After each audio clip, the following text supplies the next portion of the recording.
No dia 23 de outubro de 1889, uma quarta-feira de calor sufocante, o funcionário dos Correios Augusto Viana empurrou um armário pesado de embuia na antiga agência da Rua do Paço e encontrou algo que mudaria a forma como se contava a história da liberdade em Salvador.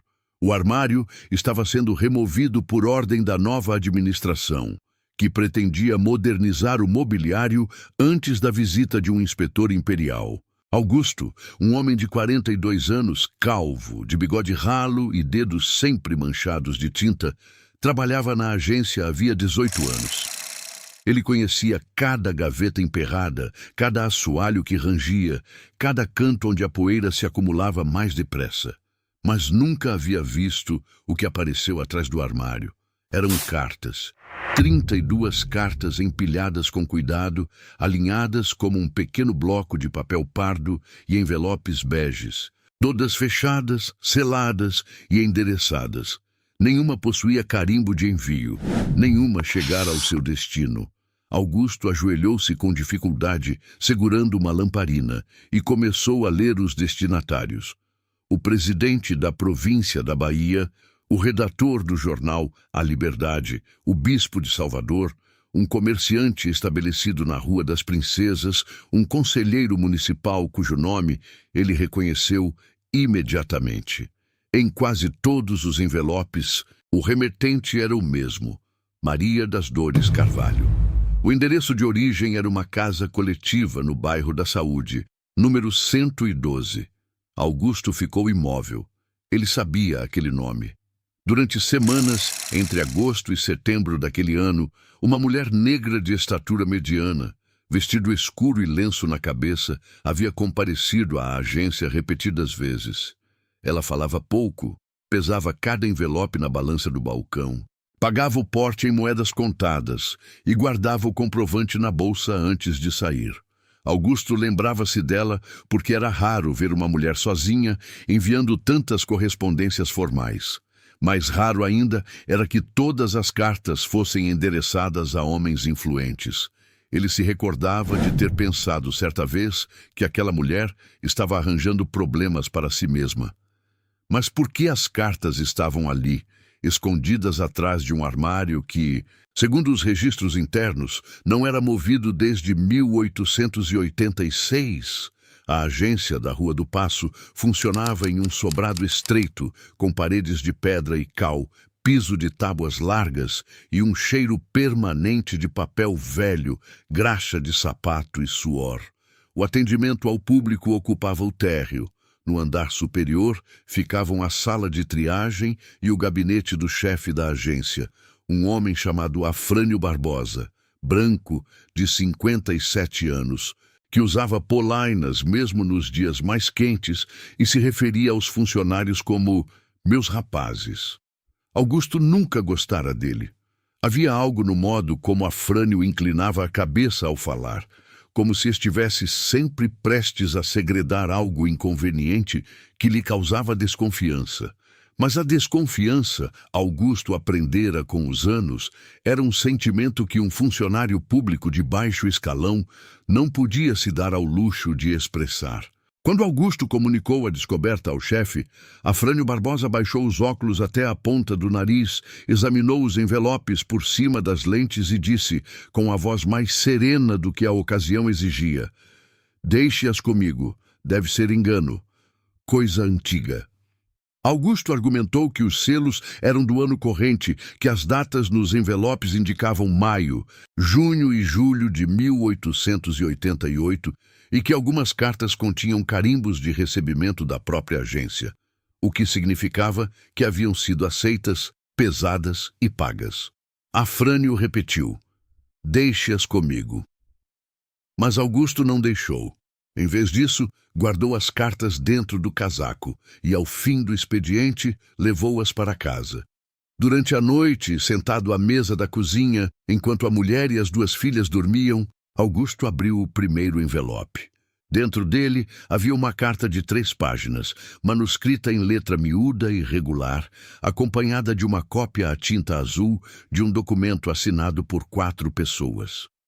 O documento era um compromisso firmado em 22 de maio de 1888, poucos dias após a assinatura da Lei Áurea. Nele, um comerciante de secos e molhados chamado Evaristo Muniz comprometia-se a oferecer moradia, alimentação e um salário mensal de 12.000 réis a cada um dos 12 libertos, que permanecessem trabalhando em sua propriedade nos arredores de Brotas. O texto era formal, com testemunhas nomeadas e uma cláusula que mencionava direito a pequena parcela de terra para cultivo próprio após 2 anos de serviço. A carta que acompanhava o documento informava que em setembro do mesmo ano, todos os trabalhadores haviam sido despejados sem pagamento. O comerciante negara a existência do compromisso. As testemunhas disseram não se lembrar de ter assinado nada. Os trabalhadores que reclamaram foram acusados de vadiagem. As outras 31 cartas contavam variações da mesma história. Algumas mencionavam promessas de emprego em armazéns do porto. Outras tratavam de contratos de arrendamento em terras do recôncavo. Outras falavam de acordos com irmandades religiosas que ofereciam abrigo temporário a famílias de libertos em troca de trabalho nas hortas e oficinas. Em todos os casos, as promessas haviam sido quebradas. Em todos os casos, as testemunhas haviam desaparecido ou mudado de versão. Em todos os casos, os documentos originais estavam perdidos. E em todos os casos, a pessoa que reunira as provas, redigira as cartas e tentara enviá-las era Maria das Dores Carvalho. Augusto dormiu mal naquela noite. Ele não era um homem de causas, nunca frequentara clubes abolicionistas, nem participara de comícios, mas entendia de documentos. Entendia que aquelas cartas eram, em essência, um dossiê. Um dossiê que alguém havia tentado enterrar atrás de um armário. No dia seguinte, Augusto procurou o livro de registro da agência. Queria confirmar as datas em que Maria havia comparecido ao balcão.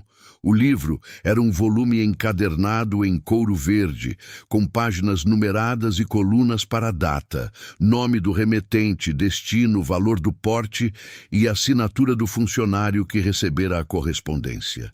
Augusto encontrou 9 registros em nome de Maria das Dores Carvalho, distribuídos entre maio e agosto de 1888. Em todas as entradas, o valor do porte estava anotado, e a letra do funcionário era diferente, ora a sua, ora a de um colega chamado Joaquim Leal. Mas o que chamou a atenção de Augusto foi outra coisa. Ao lado de cada registro havia uma pequena anotação a lápis, em caligrafia que ele reconheceu imediatamente como a de Afrânio Barbosa. A anotação dizia, invariavelmente, retido. As cartas não haviam se extraviado. Elas haviam sido retidas. Augusto fechou o livro e respirou fundo. Ele sabia que, a partir daquele momento, estava encrencado. A história de Maria das Dores Carvalho começou a tomar forma nos dias seguintes, quando Augusto, sem saber exatamente por quê, decidiu investigar por conta própria. Ele começou pelo bairro da Saúde, uma região de casas geminadas, becos estreitos e escadarias que desciam em direção ao porto. Ali viviam marinheiros, lavadeiras, carregadores, costureiras e uma população numerosa de libertos que desde maio de 1888 tentavam negociar os termos de uma liberdade que existia na lei, mas não na prática. A casa onde Maria vivera ficava no número 112 de uma rua sem calçamento, encostada a um muro de pedra que separava o bairro de um armazém abandonado. Era uma construção de 2 andares, com janelas estreitas e uma porta sempre entreaberta. No térreo, funcionava uma oficina de costura. No andar superior, quartos alugados por semana. Maria ocupara um desses quartos durante quase 3 anos. Os vizinhos a descreviam como uma mulher calma, de poucas palavras, que passava os dias debruçada sobre a máquina de costura e as noites escrevendo à luz de um candeeiro. Ela sabia ler e escrever, o que naquele tempo e naquele lugar era incomum para uma mulher negra. A habilidade lhe fora ensinada por uma professora aposentada chamada Dona Eulália, que durante anos mantivera aulas clandestinas para escravizados e libertos na sala de sua casa, no bairro de Nazaré. Dona Eulália morrera em 1887, mas deixara a Maria uma pequena biblioteca, uma bíblia, um dicionário, um volume de poesias de Castro Alves e um caderno de caligrafia. Foi por saber ler e escrever que Maria se tornara conhecida entre os libertos da saúde e de outros bairros próximos, como a Liberdade, Santo Antônio e o Barbalho. Depois da abolição, muitos ex-escravizados precisavam de ajuda para redigir requerimentos, contratos de trabalho, cartas de cobrança e petições às autoridades. Maria fazia isso gratuitamente ou em troca de pequenos serviços. Seus textos eram cuidadosos, respeitosos, quase formais. Ela sempre incluía nomes de testemunhas, datas e locais. Sempre guardava cópias. E sempre aconselhava as pessoas a nunca entregarem um documento original sem antes fazer ao menos 2 reproduções. Foram esses cuidados que a levaram a descobrir o padrão. Entre maio e julho de 1888, Maria redigiu e testemunhou dezenas de compromissos entre libertos e antigos proprietários. Os acordos seguiam uma estrutura semelhante. O empregador prometia salário, moradia e, em alguns casos, pequenas parcelas de terra. Em troca, os libertos comprometiam-se a permanecer na propriedade por um período mínimo, geralmente até o fim da colheita.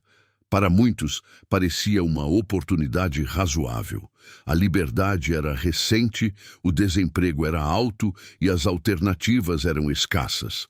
Mas Maria começou a notar coincidências. As promessas eram feitas em maio. Em junho, os trabalhadores começavam a ser informados de que os documentos estavam sendo revistos. Em julho, as testemunhas sumiam. Em agosto, os proprietários negavam tudo. As cartas que Augusto encontrara eram a tentativa de Maria de romper esse ciclo. Mas havia algo mais. Algo que as cartas sugeriam sem declarar abertamente. Os compromissos não eram iniciativas isoladas de proprietários benevolentes que depois mudavam de ideia. Eram parte de uma campanha coordenada. Os textos dos documentos seguiam os mesmos modelos, usavam linguagem semelhante e mencionavam as mesmas cláusulas, como se tivessem sido redigidos por uma mesma pessoa ou seguindo uma mesma orientação. As datas também coincidiam. A maioria dos compromissos fora assinada na segunda quinzena de maio, quando a colheita de cana ainda estava em curso, e o risco de êxodo da mão de obra assustava os proprietários. Em outras palavras, os libertos haviam sido convencidos a permanecer com promessas que desde o início não seriam cumpridas. Foram os vizinhos de Maria que contaram a Augusto sobre Helena Matos, uma tipógrafa de 29 anos que trabalhava em uma pequena oficina no bairro do Comércio. Helena conhecera Maria em 1888, quando imprimira panfletos para a Associação de Libertos que Maria ajudara a organizar. A associação não tinha sede formal, estatuto registrado ou reconhecimento oficial. Funcionava em reuniões semanais na sala de uma quitanda no bairro da Saúde, onde os trabalhadores discutiam contratos, salários, condições de moradia e estratégias para pressionar as autoridades. Maria era a secretária informal do grupo. Helena imprimia os panfletos. Quando Augusto a procurou, em novembro de 1889, Helena já sabia do desaparecimento de Maria. Na verdade, ela vinha conduzindo sua própria investigação havia semanas.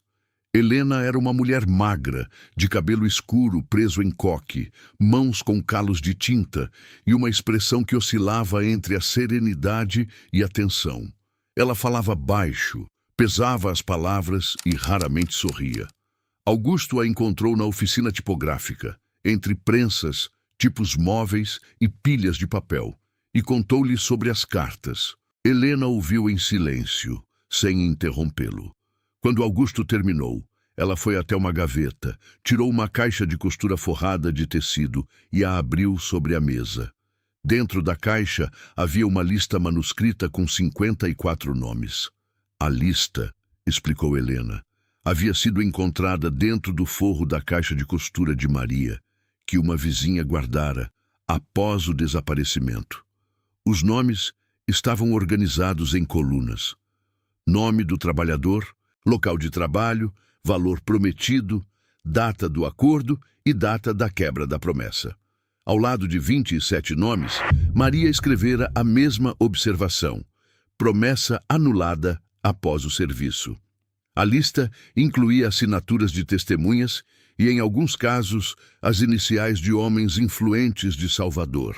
Entre eles estavam um conselheiro municipal chamado Frederico de Sá, 2 comerciantes ligados ao porto cujos nomes apareciam com frequência nas cartas e o administrador de uma irmandade religiosa identificado apenas como Irmão Antunes. Helena passara semanas tentando localizar Maria. Entrevistara moradores da saúde, antigos colegas de trabalho, funcionários do correio. As versões que ouvia eram contraditórias. Alguns diziam que Maria se tornara paranoica depois que as cartas começaram a ser interceptadas, que guardava cópias de documentos sem importância e andava pelas ruas olhando para trás. Outros afirmavam que ela vinha sendo seguida por um homem de chapéu claro, alguém que ninguém conseguia descrever com precisão, mas cuja presença era notada no fim das tardes, encostado a uma parede perto da casa de Maria ou do outro lado da rua. Um vizinho disse que o homem fumava cachimbo e nunca falava com ninguém. Outro jurou que ele usava um anel de ouro no dedo mínimo da mão esquerda. A última pessoa a ver Maria com vida, até onde Helena pudera apurar, foi uma vizinha de quarto chamada Josefa dos Santos, lavadeira de 45 anos. Josefa contou que, na noite de 20 de setembro, Maria saíra de casa por volta das 7 horas, vestindo um casaquinho escuro e carregando uma bolsa de pano. Disse que ia a uma reunião com 3 representantes de proprietários, no centro da cidade, e que voltaria antes das 10. Josefa não perguntou detalhes, porque Maria era reservada e não gostava de dar explicações.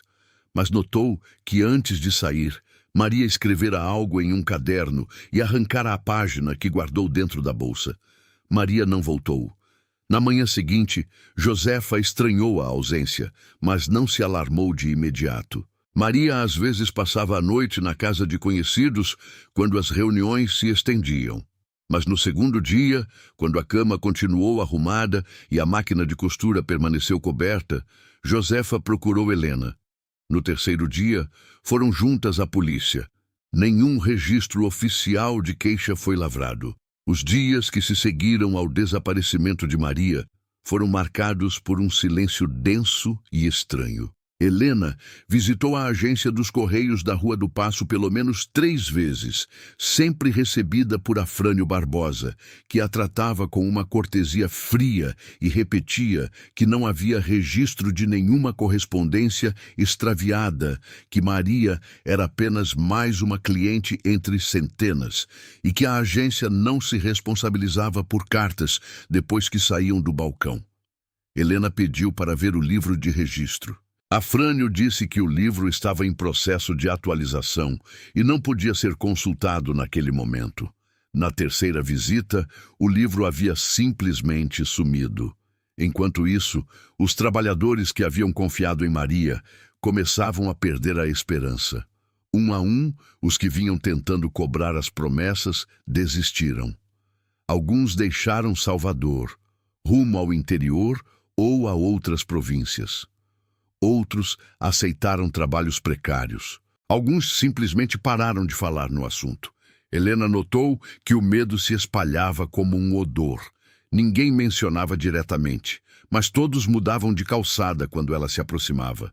Todos encurtavam as conversas. Todos olhavam para os lados antes de responder às perguntas. O desaparecimento de Maria parecia ter enviado uma mensagem silenciosa e eficaz. Quem reivindica demais pode simplesmente deixar de existir. Foi nesse contexto que Helena procurou o antigo auxiliar da agência postal, Joaquim Leal. Joaquim trabalhava na agência da Rua do Paço havia 7 anos, desde 1882. Era um homem magro, de ombros caídos, olhos inquietos e uma voz tão baixa que os clientes precisavam inclinar-se sobre o balcão para ouvir. Ele fora contratado aos 19 anos por recomendação de um tio que trabalhava na alfândega do Porto e, desde então, ocupava o posto mais baixo da hierarquia: separar correspondências, carimbar envelopes, atender o balcão nos horários de maior movimento. Joaquim não era ambicioso, não reclamava do salário e raramente falava com os colegas fora do expediente. Era o tipo de funcionário que os chefes gostam: invisível, previsível e obediente. Helena o localizou em novembro de 1889, semanas depois de ele ter abandonado o emprego nos Correios.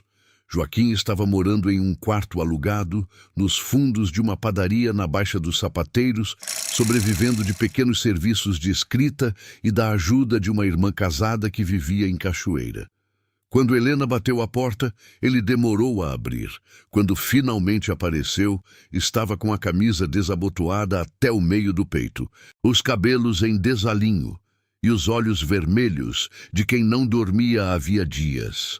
A conversa entre Helena e Joaquim foi longa e tensa, conduzida à luz de uma vela, porque o quarto não tinha janelas que dessem para a rua. Joaquim falou em fragmentos, interrompendo-se com frequência, olhando para a porta como se esperasse que alguém entrasse a qualquer momento. Sua história confirmava o que Helena já suspeitava, mas acrescentava detalhes que tornavam tudo mais sombrio.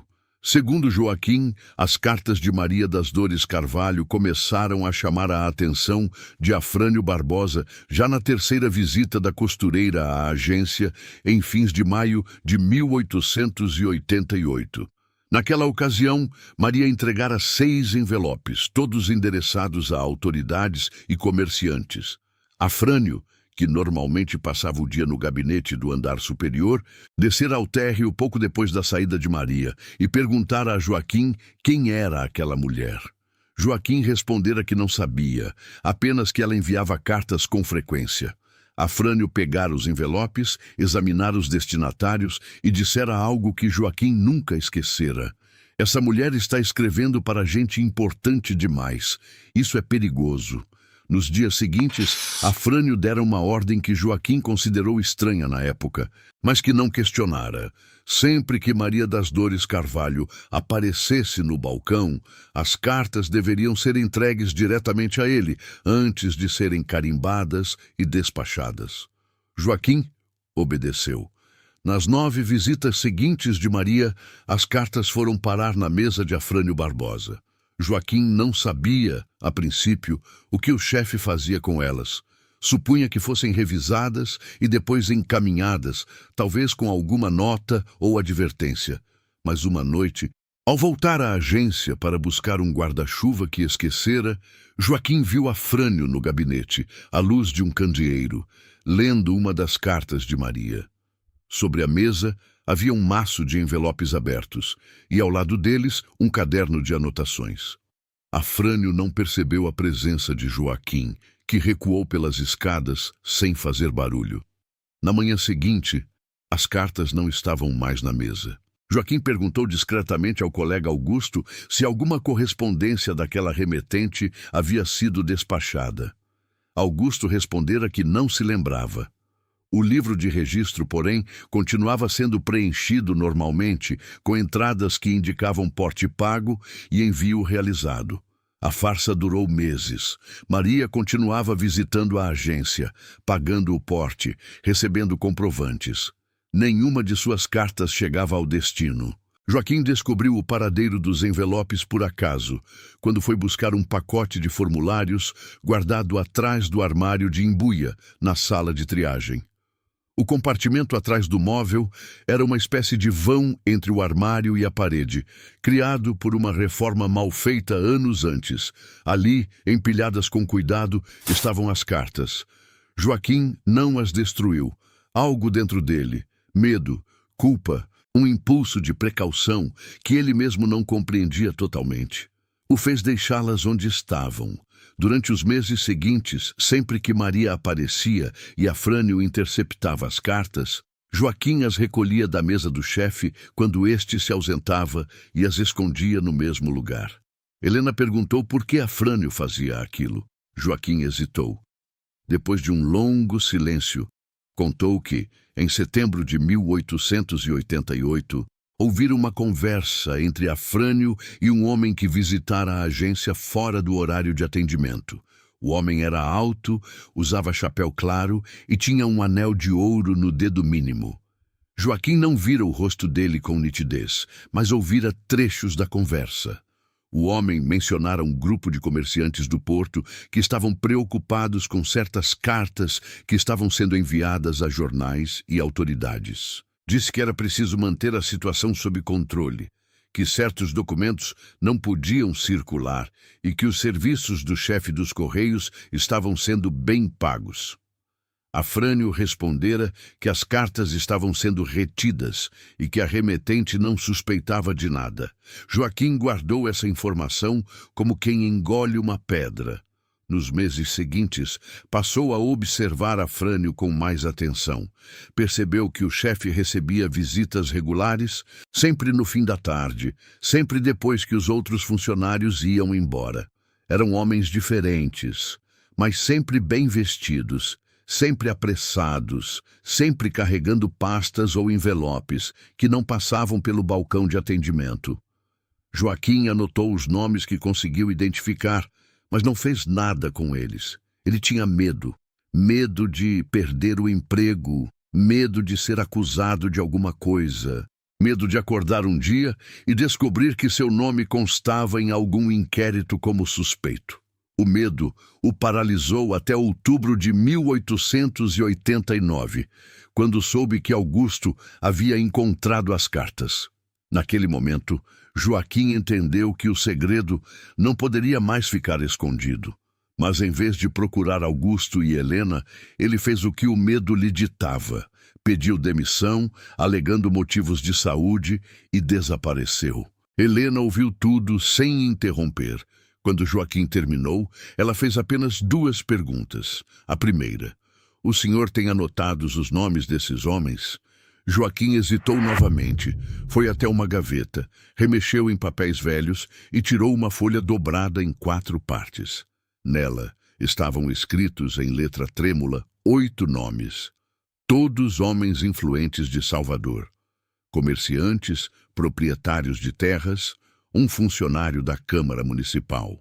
O segundo nome da lista era o de Frederico de Sá, o conselheiro municipal, que também aparecia na lista de trabalhadores encontrada por Helena.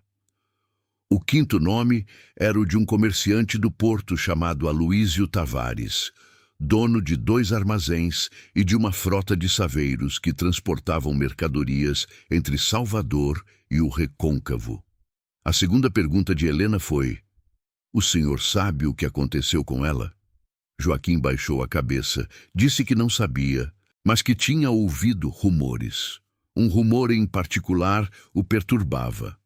Segundo um colega que trabalhava na agência central, Maria havia descoberto algo mais grave do que simples promessas quebradas. Os contratos que ela reunira não eram acordos isolados entre patrões e empregados. Eram parte de uma campanha organizada por proprietários de terras e comerciantes para impedir que os libertos deixassem determinadas propriedades durante a colheita de 1888, usando promessas de pagamento como isca. O objetivo não era pagar, mas reter mão de obra gratuita até que a safra estivesse concluída. Depois, quando o trabalho estivesse feito, as promessas eram simplesmente negadas, as testemunhas eram intimidadas e os documentos desapareciam. Maria havia identificado o padrão, documentado cada caso e reunido provas que ligavam os mesmos homens a dezenas de casos semelhantes. Se as cartas chegassem ao destino, o escândalo poderia atingir não apenas os comerciantes envolvidos, mas também autoridades que haviam feito vista grossa para a situação. Helena guardou a lista no bolso do vestido. Agradeceu a Joaquim e pediu que ele permanecesse em Salvador por mais algumas semanas. Ele concordou, embora seus olhos dissessem o contrário. Nos dias que se seguiram, Helena intensificou a investigação. Ela voltou ao bairro da Saúde para conversar com os vizinhos de Maria, mas encontrou portas fechadas e olhares esquivos. A notícia do desaparecimento se espalhara e com ela o medo. Ninguém queria falar sobre Maria das Dores Carvalho. Alguns diziam que ela havia partido para o Rio de Janeiro, outros que se mudara para o interior, outros que simplesmente sumiu como tantos somem. Uma velha que vendia acarajé na esquina da Rua do Paço disse a Helena que não era bom falar de certas coisas, que havia ouvidos em toda parte e que a língua era o membro mais perigoso do corpo humano. Helena decidiu então seguir um caminho diferente. Em vez de perguntar sobre Maria, ela passou a perguntar sobre a reunião da noite de 20 de setembro. Com a lista de nomes de Joaquim em mãos, ela conseguiu identificar 2 dos 3 representantes dos proprietários que haviam se encontrado com Maria naquela noite. O primeiro era o próprio Aloísio Tavares, o comerciante do Porto. O segundo era um advogado chamado Teodoro Nunes, que prestava serviços para vários proprietários de terras do Recôncavo e era conhecido por redigir contratos com cláusulas ambíguas que favoreciam os empregadores. O terceiro homem permaneceu sem identificação. Joaquim acreditava que fosse alguém ligado à administração provincial, mas não tinha certeza. O local da reunião era um edifício de 2 andares na Rua do Tijolo, no centro de Salvador. O prédio pertencia a uma associação comercial que congregava comerciantes, exportadores e proprietários de armazéns. No térreo funcionava um escritório de contabilidade. No andar superior, uma sala de reuniões com mesa longa, cadeiras de jacarandá e janelas que davam para o mar. Era ali que, segundo testemunhas, os representantes dos proprietários se reuniam periodicamente para discutir assuntos relacionados à mão de obra. Embora oficialmente, a associação negasse qualquer envolvimento com a contratação de libertos.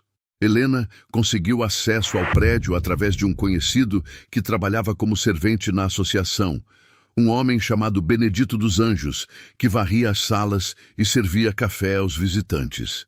Benedito confirmou que na noite de 20 de setembro, uma reunião havia ocorrido no andar superior. Ele se lembrava porque fora chamado para servir água e café aos participantes e porque a reunião terminara mais tarde do que o habitual, quase meia-noite. Benedito disse que havia 3 homens na sala, além de uma mulher negra de vestido escuro e lenço na cabeça. Ele não ouvira o conteúdo da conversa, mas notara que a mulher falava com firmeza, como quem não estava ali para pedir favores, mas para cobrar algo. Em determinado momento, um dos homens se exaltara e batera a mão na mesa. A mulher não se assustara, continuara falando no mesmo tom. Benedito disse ainda que, ao final da reunião, os homens haviam descido as escadas primeiro. Ele não vira a mulher sair. Imaginara que ela tivesse permanecido na sala para recolher seus papéis. No dia seguinte, quando foi limpar o andar superior, encontrou a sala em ordem, a mesa limpa, as cadeiras alinhadas, nada fora do lugar. Havia apenas um odor estranho no ar, um cheiro que Benedito descreveu como remédio de hospital. Forte, adocicado, desagradável. Helena perguntou se o prédio mantinha um livro de entrada e saída de visitantes. Benedito confirmou que sim. O livro ficava na portaria do térreo, sob responsabilidade de um vigia noturno. Todos os visitantes eram obrigados a registrar nome, horário de chegada e horário de saída. Helena pediu para ver o livro. Benedito hesitou, mas acabou concordando em ajudar. O livro era um volume de capa preta, com páginas pautadas e colunas traçadas à mão. Helena o folheou com cuidado, sob a luz fraca da portaria, enquanto Benedito ficava de vigia. As páginas correspondentes à semana de 20 a 27 de setembro tinham sido arrancadas. Não restava um único fio de papel nas dobras da encadernação. Alguém as removera com precisão, usando provavelmente uma lâmina fina. Helena fechou o livro. Perguntou a Benedito se alguém mais havia consultado aquele volume recentemente. Ele disse que 2 dias antes, um homem de terno escuro e bigode grisalho aparecera na portaria, alegando ser funcionário da associação, e pedira o livro emprestado por alguns minutos. Benedito entregara sem questionar. O homem devolvera o livro meia hora depois, agradecera e fora embora. Benedito não notara nada de estranho na ocasião. Só depois, quando Helena mencionou as páginas arrancadas, ele se lembrou do episódio. A trilha parecia se fechar em todas as direções. As cartas estavam retidas, as testemunhas caladas, os registros destruídos. Maria das Dores Carvalho desaparecera sem deixar vestígios que pudessem ser rastreados pelas vias oficiais. Mas Helena não estava disposta a desistir. Ela voltou à caixa de costura de Maria, aquela que a vizinha Josefa guardara após o desaparecimento. Já examinara o forro e encontrara a lista de trabalhadores. Mas havia algo mais na caixa que Helena não havia analisado com atenção. O fundo falso. Ele estava coberto por um pedaço de papelão colado com goma, que parecia fazer parte da estrutura original da caixa. Helena descolou o papelão com cuidado e encontrou um pequeno caderno de anotações, do tamanho da palma de uma mão, com capa de couro gasta e páginas amareladas. O caderno era um diário resumido.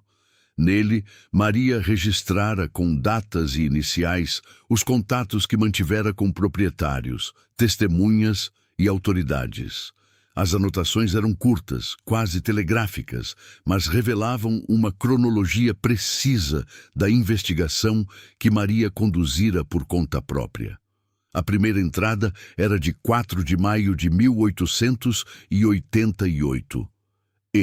MD prometeu moradia e salário a 12 pessoas. Testemunhas PJ, Serre, Mula. Tratava-se claramente do comerciante Evaristo Muniz, cujo nome aparecia na primeira carta encontrada por Augusto. As entradas seguintes descreviam casos semelhantes, sempre com iniciais, datas e observações marginais. Mas o que chamou a atenção de Helena foram as últimas páginas do caderno. Nelas, Maria deixara de usar iniciais e passara a escrever nomes completos, como se não se importasse mais com a descrição. O último nome registrado era o de Frederico de Sá, o conselheiro municipal que aparecia tanto na lista de trabalhadores quanto na lista de Joaquim. Ao lado do nome, Maria escrevera: "Ele sabe que os contratos foram forjados. Ele mesmo redigiu os modelos." A última entrada do caderno era datada de 19 de setembro de 1889, a véspera da reunião da Rua do Tijolo. Nela, Maria escrevera: "Encontro marcado para amanhã às 8 da noite. 3 virão. Levarei cópias de tudo. Se eu não voltar, as cartas falarão por mim." Helena fechou o caderno e sentiu um calafrio que não vinha da temperatura. Maria sabia, no dia 19 de setembro, que a reunião do dia 20 poderia ser uma armadilha.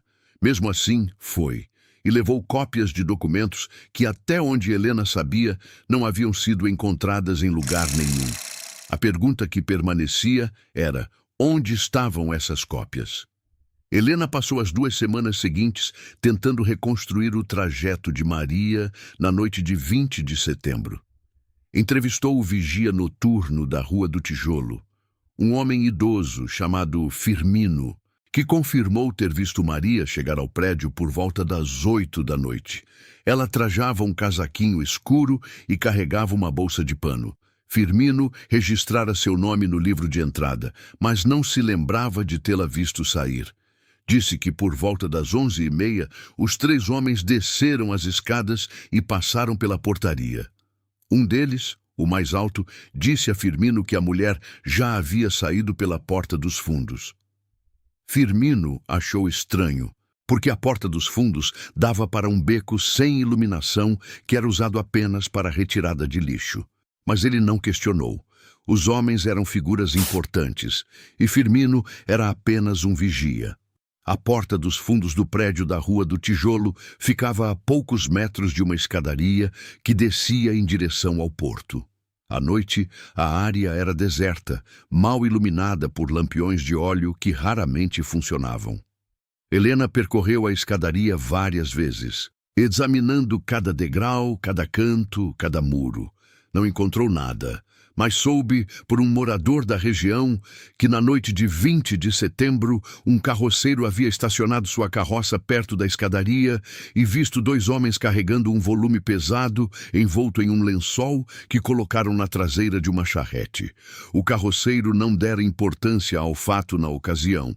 Pensou que se tratava de móveis ou mercadorias, mas se lembrava de que um dos homens usava luvas de couro apesar do calor e que a charrete seguira em direção ao bairro da Vitória. A Vitória era um bairro de famílias ricas, casarões com jardins e vistas para o mar.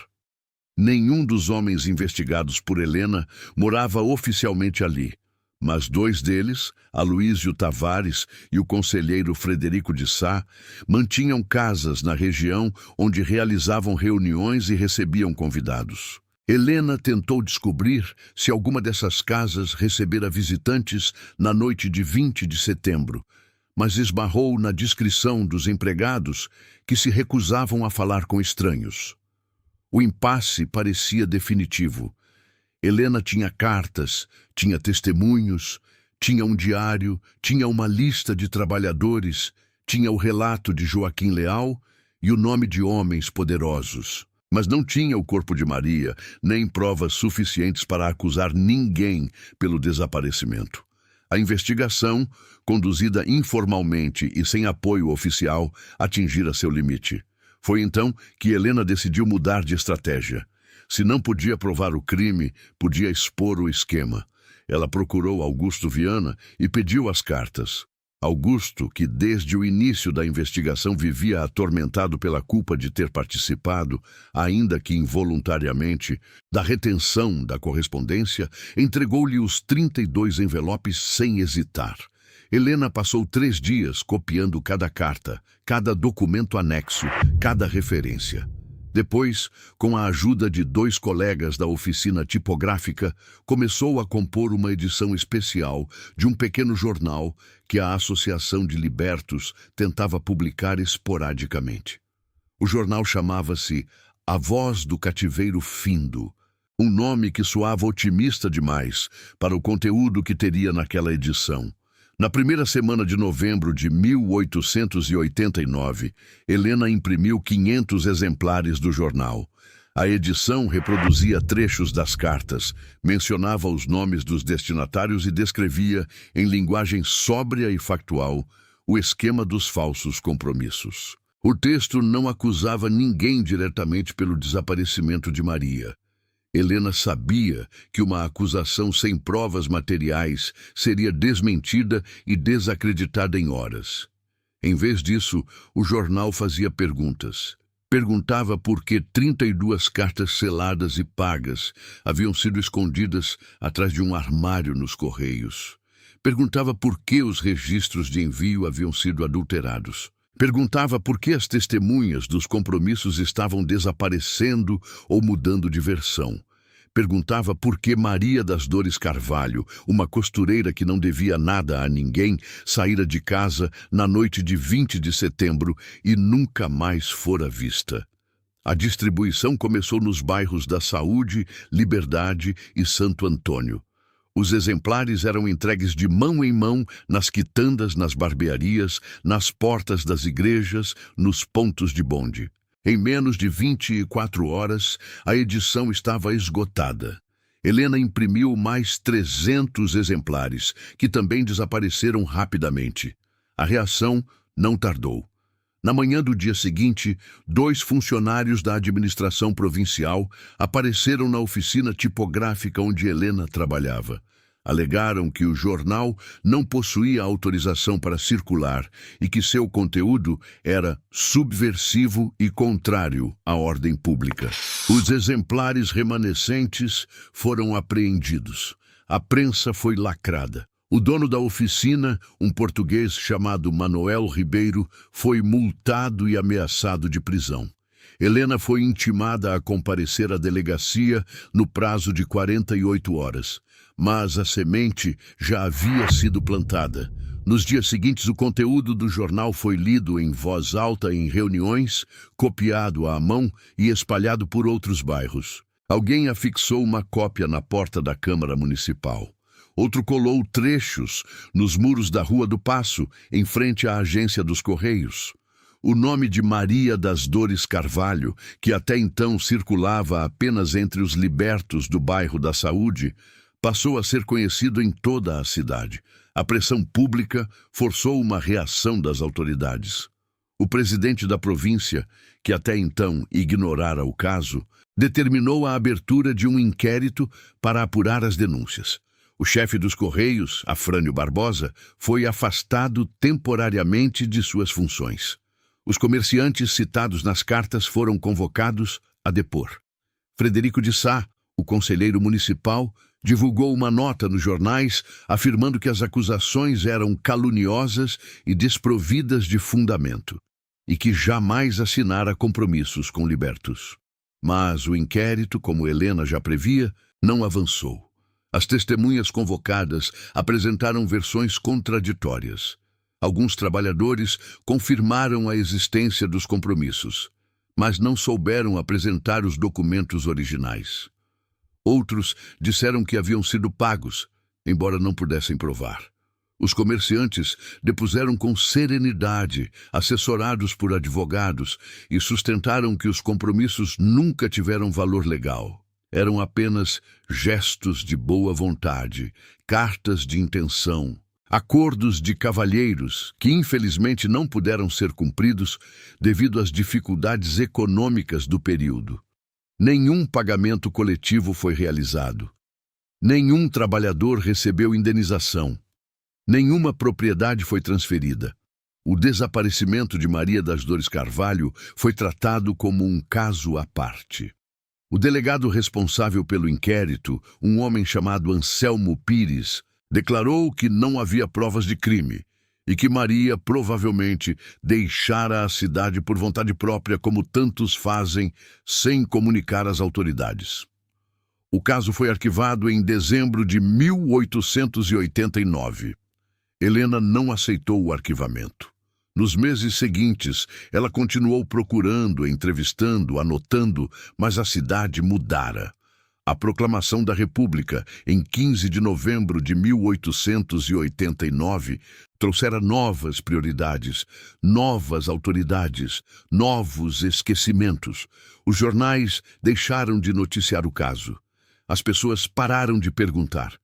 A própria Helena foi obrigada a voltar ao trabalho na oficina tipográfica, que reabrira sob novas restrições e a deixar a investigação em segundo plano. Os anos passaram. A memória de Maria das Dores Carvalho foi se apagando como tinta exposta ao sol. Em 1962, 33 anos depois do desaparecimento, o prédio da Rua do Tijolo passou por uma reforma. A associação comercial havia se mudado para um endereço maior, e o imóvel fora vendido a um comerciante de tecidos que pretendia transformá-lo em depósito. Durante as obras, operários demoliram uma parede do andar superior, a mesma sala onde ocorrera a reunião de 20 de setembro de 1889, e encontraram uma cavidade no interior da alvenaria. A cavidade era pequena, do tamanho de um tijolo, e estava coberta por uma camada de reboco que parecia mais recente do que o restante da parede. Dentro da cavidade havia uma bolsa de pano. A bolsa estava escurecida pelo tempo, endurecida pela umidade, mas ainda preservava seu conteúdo. Um maço de documentos dobrados, uma chave de ferro e uma carta sem envelope, dobrada em 4 partes e amarrada com um cordão de algodão. Os operários chamaram o encarregado da obra, que chamou o proprietário, que chamou a polícia. O delegado de plantão, um homem jovem e sem paciência para casos antigos, abriu a bolsa sobre sua mesa e examinou o conteúdo com a indiferença de quem folheia um jornal velho. Mas um dos papéis chamou sua atenção. Era uma lista com 54 nomes, acompanhados de valores, locais de trabalho e datas. Ao lado de 27 nomes, a mesma anotação aparecia: promessa anulada após o serviço. No canto inferior direito da lista, uma assinatura: Maria das Dores Carvalho. O delegado consultou os arquivos da delegacia, mas não encontrou nenhum inquérito ativo sobre o caso. O arquivamento de 1889 permanecia em vigor. Os documentos foram encaminhados ao Arquivo Público Municipal, onde receberam um número de tombo e foram guardados em uma caixa de papelão junto com outros papéis sem procedência reconhecida. Mas a carta sem envelope, aquela que estava dobrada em 4 partes e amarrada com cordão de algodão, foi lida por um funcionário do arquivo antes de ser catalogada. O funcionário, um homem culto e nostálgico chamado Olímpio Ferreira, ficou tão impressionado com o conteúdo que fez uma cópia manuscrita e a guardou entre seus papéis pessoais. Anos depois, em 1968, pouco antes de se aposentar, Olímpio mostrou a cópia a um pesquisador que consultava documentos sobre o período da abolição na Bahia. O pesquisador, por sua vez, incluiu trechos da carta em um artigo acadêmico que circulou em meios restritos, sem grande repercussão. A carta era o último registro conhecido de Maria das Dores Carvalho. Nela, dirigindo-se a um destinatário que não nomeava, Maria escrevia: "Não sei se estas palavras chegarão a alguém. Talvez fiquem escondidas para sempre, como ficaram as cartas que tentei enviar. Mas preciso deixar registrado, para quem um dia encontrar, que eu não desapareci por acaso. Não fui vítima de um crime passional, nem de um roubo, nem de um infortúnio qualquer. Fui silenciada porque cometi o erro de acreditar que as leis se cumpriam sozinhas. Passei meses reunindo provas de que homens respeitáveis de Salvador haviam assinado compromissos que jamais pretendiam honrar. Passei meses tentando enviar essas provas às autoridades. E passei meses descobrindo que as próprias autoridades estavam comprometidas com o silêncio. O que eu descobri não tem nada de extraordinário. É apenas aquilo que todos sabiam e ninguém dizia. A liberdade foi anunciada nos jornais, mas os mecanismos de dependência continuaram funcionando nos porões, nas cozinhas, nos balcões dos correios e nas salas de reunião. Amanhã à noite, tenho um encontro com os homens que representam esses mecanismos. Não sei o que acontecerá. Se eu não voltar, espero que estas palavras sobrevivam ao reboco e ao tempo. Não as escrevo para denunciar ninguém. Não tenho provas de crimes que ainda não foram cometidos. Escrevo para que, no futuro, alguém saiba que houve uma mulher chamada Maria das Dores Carvalho que tentou e que não desistiu até o fim. A carta não tinha assinatura no final, apenas as iniciais MDC e a data de 19 de setembro de 1889, a véspera da reunião. A descoberta da bolsa reacendeu brevemente o interesse pelo caso. Um jornal de Salvador publicou uma matéria curta, de meia coluna, mencionando a descoberta e o desaparecimento, mas sem aprofundar os nomes ou as circunstâncias. O artigo terminava com uma frase que, involuntariamente, resumia o destino da história. As cartas foram arquivadas. O caso permanece sem solução. Helena Matos soube da descoberta pelos jornais. Ela tinha, na época, 63 anos. Continuava morando em Salvador, em uma casa modesta no bairro de Nazaré. Trabalhara a vida inteira como tipógrafa, casara-se 2 vezes, enviuvara outras 2, criara 3 filhos e enterrara 1. Sua memória já não era a mesma, mas quando leu a notícia sobre a bolsa encontrada na Rua do Tijolo, ela se lembrou de tudo. De cada nome, cada data, cada carta, cada noite em claro, debruçada sobre documentos que pareciam não levar a lugar nenhum. Helena foi ao Arquivo Público Municipal e pediu para ver os documentos. O funcionário que a atendeu, um rapaz de 20 e poucos anos que nada sabia sobre o caso, levou quase 1 hora para localizar a caixa de papelão onde os papéis haviam sido guardados. Quando finalmente a encontrou, Helena passou as mãos sobre os documentos amarelados com a reverência de quem toca uma relíquia. Reconheceu a lista de trabalhadores, reconheceu as cartas que Augusto Viana encontrara atrás do armário, reconheceu a letra de Maria, miúda, regular, precisa. Mas havia algo que ela não reconheceu. Entre os documentos recuperados da bolsa, havia uma folha solta que parecia não fazer parte do conjunto original. Era uma página arrancada de um livro de registros com colunas de data, nome e hora. Na linha correspondente a 20 de setembro de 1889, estavam registrados os nomes de 4 pessoas: Aloísio Tavares, Teodoro Nunes, Frederico de Sá e Maria das Dores Carvalho. Ao lado do nome de Maria, na coluna de horário de saída, havia um traço. Ao lado dos outros 3 nomes, o horário de saída estava preenchido, 23h30.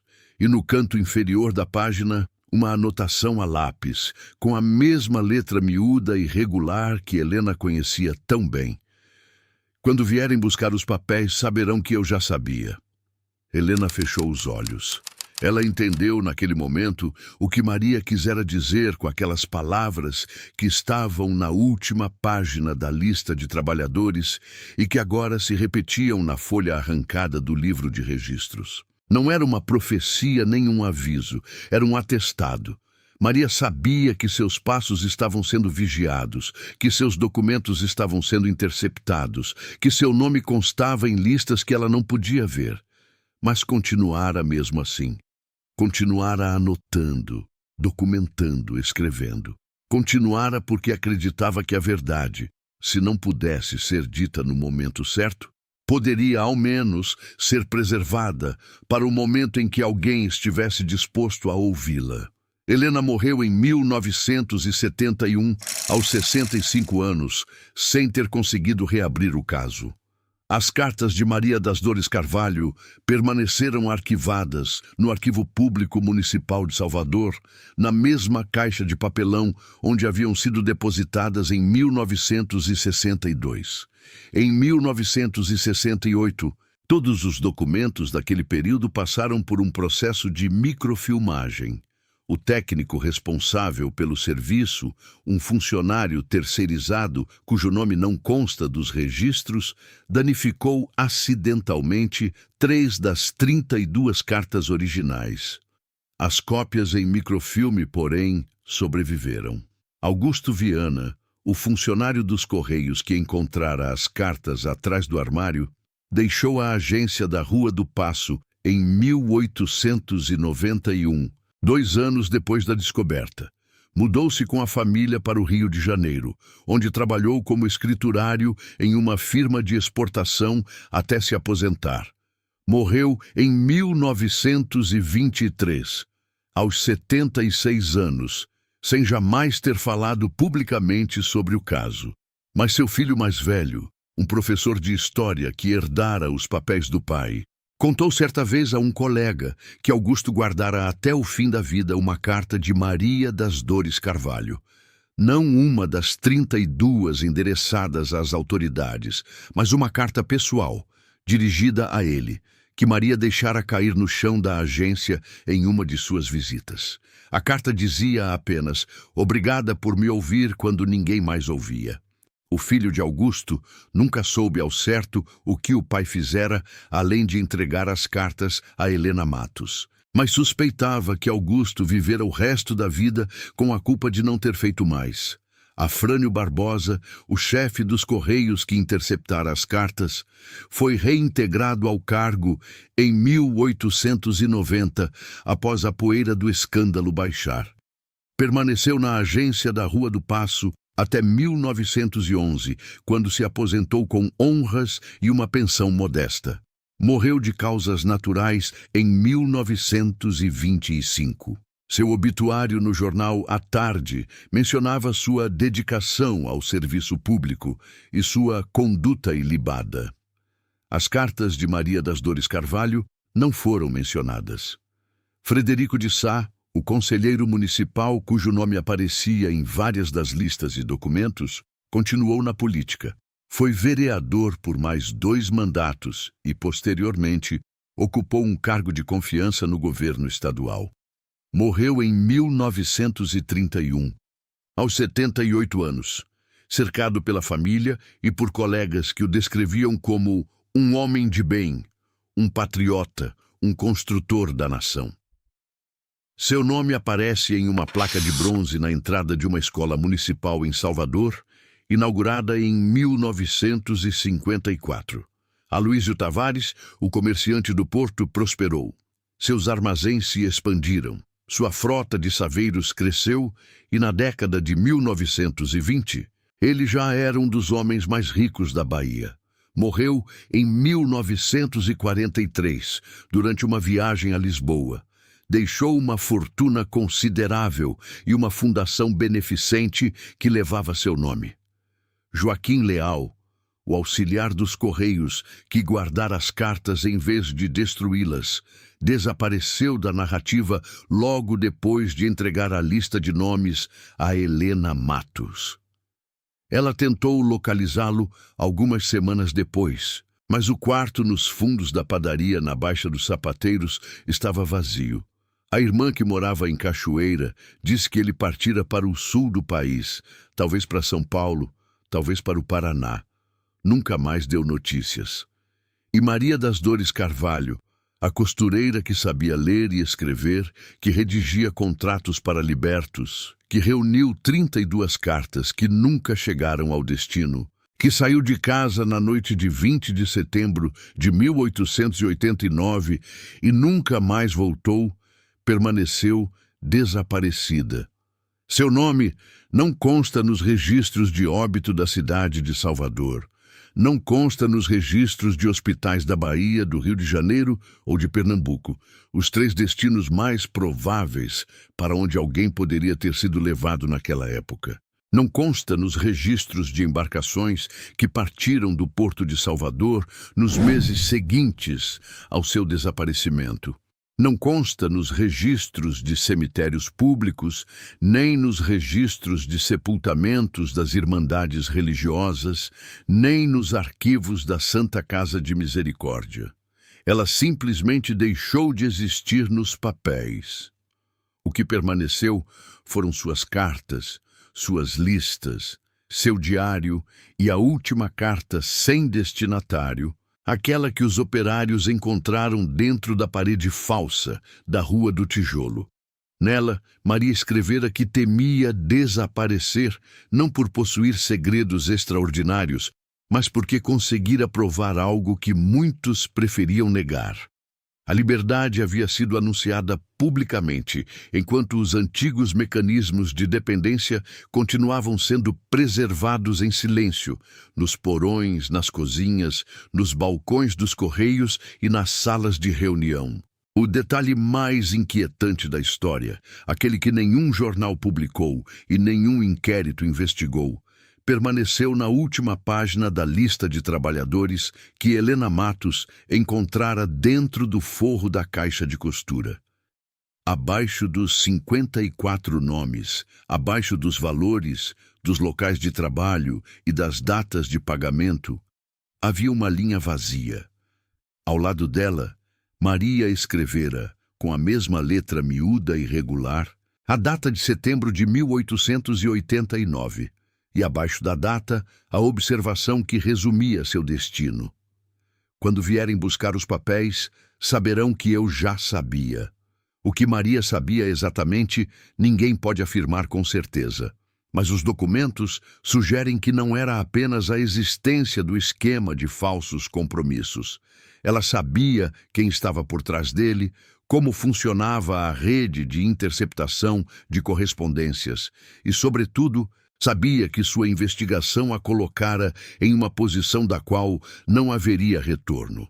Maria das Dores Carvalho não foi a primeira pessoa a desaparecer por tentar expor as falhas da liberdade recém-conquistada, nem seria a última, mas foi uma das poucas que deixaram um registro tão meticuloso de sua própria aniquilação.